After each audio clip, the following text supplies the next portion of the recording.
Bismillahirrahmanirrahim. Assalamualaikum warahmatullahi wabarakatuh.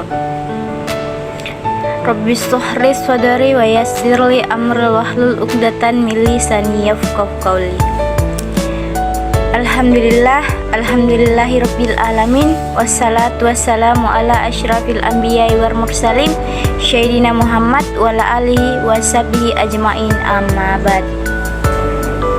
Alhamdulillah, pertama-tama marilah kita panjatkan puji syukur atas kehadirat Allah Subhanahu wa taala yang telah memberikan kita begitu banyak nikmat, mulai dari nikmat kesehatan, nikmat kesempatan, dan terlebih-lebih lagi yang dikatakan nikmat iman dan Islam. Tak lupa salawat serta salam kita curahkan kepada Nabi besar junjungan kita, Nabi Muhammad sallallahu alaihi wasallam, Nabi yang telah menuntun umatnya dari zaman kegelapan menuju zaman terang menerang. Baiklah, pada hari ini saya akan membahas mata kuliah Islam, Demokrasi, dan Hak Asasi Manusia atau yang sering disebut dengan HAM. Sebagaimana Islam, demokrasi, dan hak asasi manusia adalah topik yang sangat penting dan kompleks dalam konteks agama Islam. Baiklah, saya akan membahas hubungan antara Islam, demokrasi, dan hak asasi manusia. Yang pertama, perspektif Islam terhadap demokrasi dan hak asasi manusia.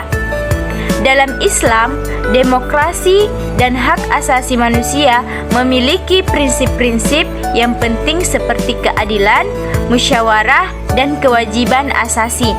Islam tidak hanya berfokus pada pengurusan kemaslahatan umat manusia secara syariah, tetapi juga memperhatikan hak-hak asasi manusia.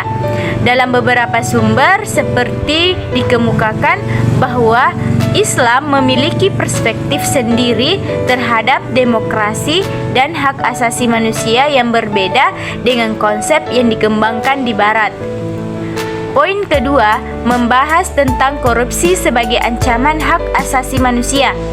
Korupsi dianggap sebagai salah satu ancaman terhadap hak asasi manusia, terutama dalam konteks mengganggu kebebasan, keamanan, dan perlindungan hukum yang merupakan bagian dari hak asasi manusia. Dalam dikemukakan bahwa korupsi menjadi sumber masalah yang sangat penting dan harus diatasi. Poin ketiga, membahas tentang hukum Islam dan hak asasi manusia. Hukum Islam memiliki definisi yang jelas tentang hak asasi manusia.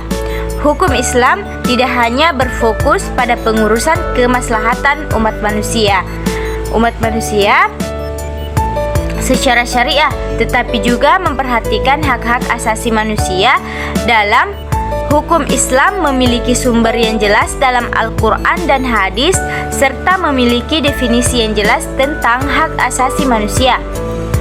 Poin keempat, membahas tentang pengembangan pemikiran modern dalam Islam.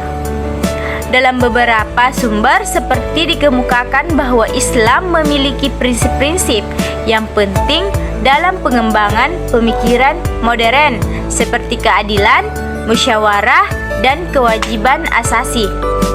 Islam tidak hanya berfokus pada pengurusan kemaslahatan umat manusia secara syariah, tetapi juga memperhatikan hak-hak asasi manusia.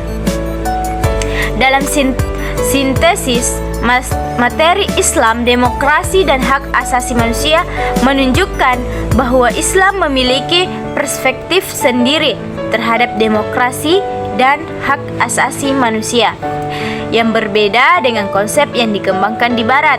Islam memperhatikan hak-hak asasi manusia dan memiliki definisi yang jelas tentang hak asasi manusia dalam hukum Islam. Korupsi dianggap sebagai salah satu ancaman terhadap hak asasi manusia, dan pengembangan pemikiran modern dalam Islam seperti untuk memahami hubungan antara Islam, demokrasi, dan HAM. Mungkin itu saja yang dapat saya sampaikan. Kurang dan lebihnya mohon dimaafkan. Dan saya akhiri. Wassalamualaikum.